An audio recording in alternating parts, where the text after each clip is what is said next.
Do the Mariners have a bullpen problem? Just from watching the Royals series, you'd sit there and think, yes. You would think the guys are collapsing, things are falling apart, this is not boding well as the season goes on.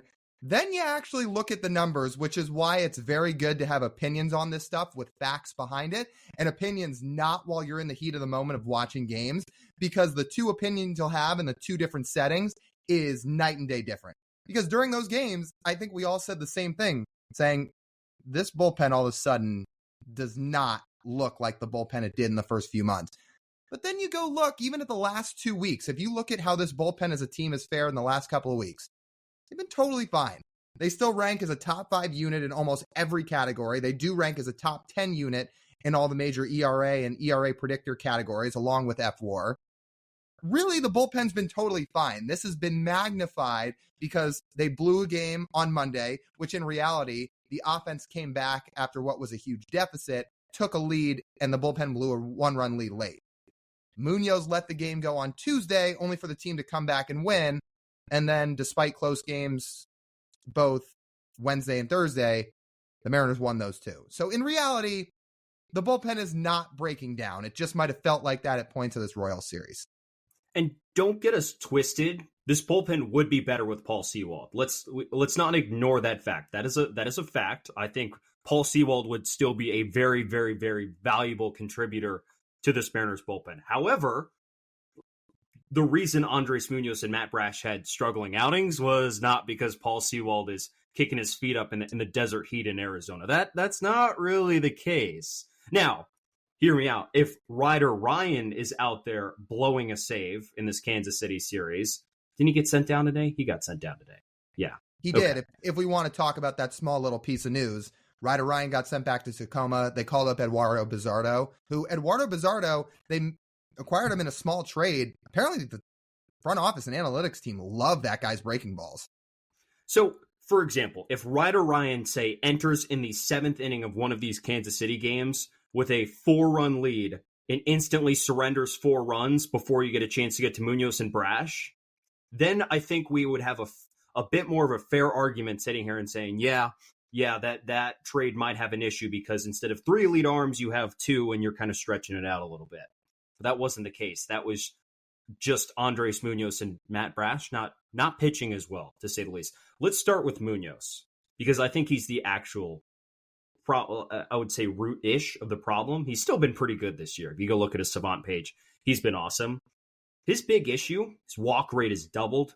He's not missing bats quite as often as he was last year, and it's really showing. In that Tuesday outing he had, where I'm going to partially blame Scott and the front office for making that game plan for him and leaving him out there for 42 pitches, which should never happen, but it happened anyway.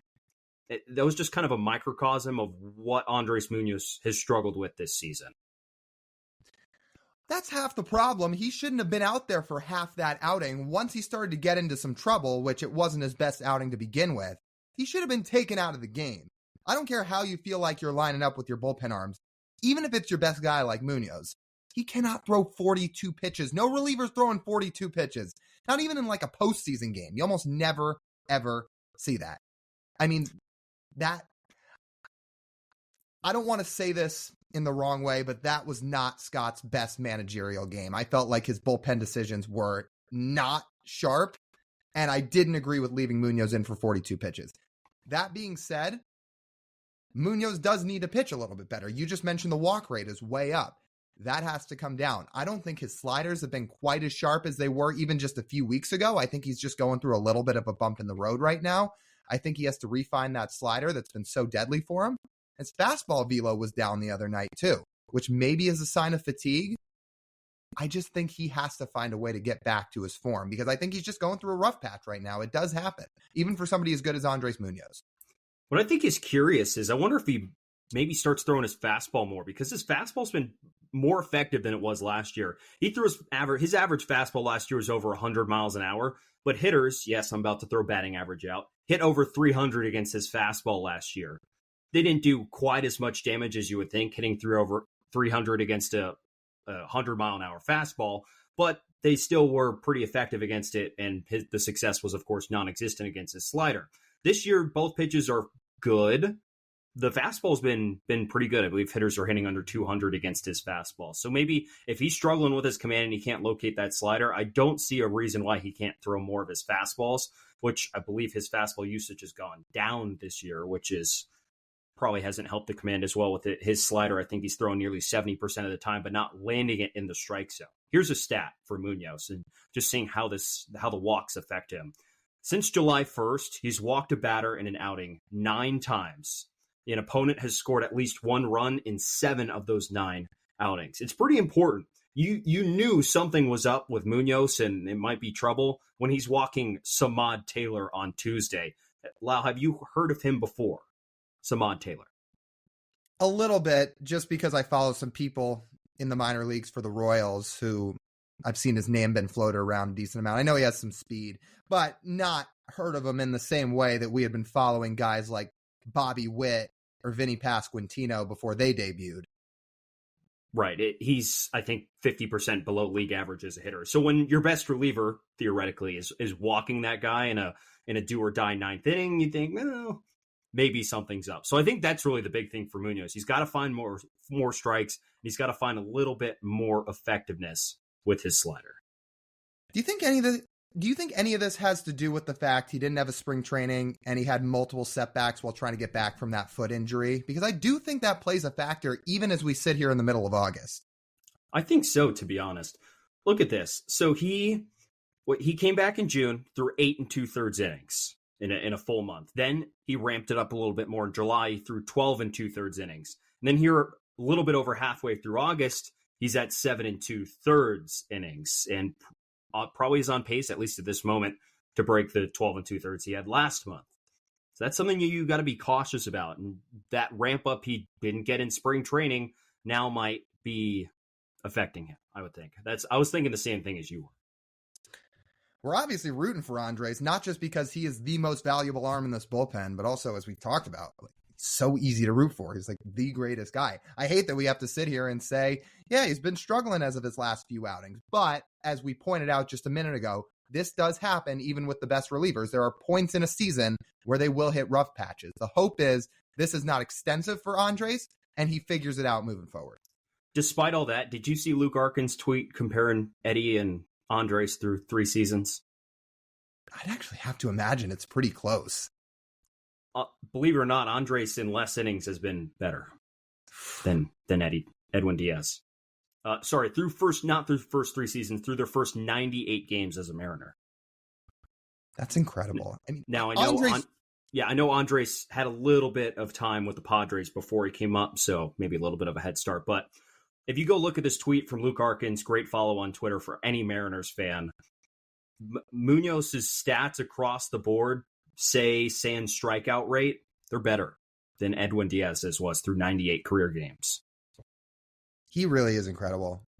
I really love watching Andres Munoz pitch because when he's on, he's borderline untouchable. Now, speaking of untouchable, the guy I'm about to bring up hasn't quite been that, but I do have another question to throw at you. We have seen this bullpen be at its best, at least early in the year, when Munoz was facing the best hitters in the order, no matter what part of the game it was. Matt Brash was the bridge guy, and Sewald was closing. Now, obviously, Sewald's gone. How would we feel about Justin Topa starting to close games, and you put Munoz and Brash back into those aforementioned roles? They were talking about that on the pregame show one of these days, and I honestly don't hate the idea. He's a soft contact guy. He throws hard, throws a lot of strikes.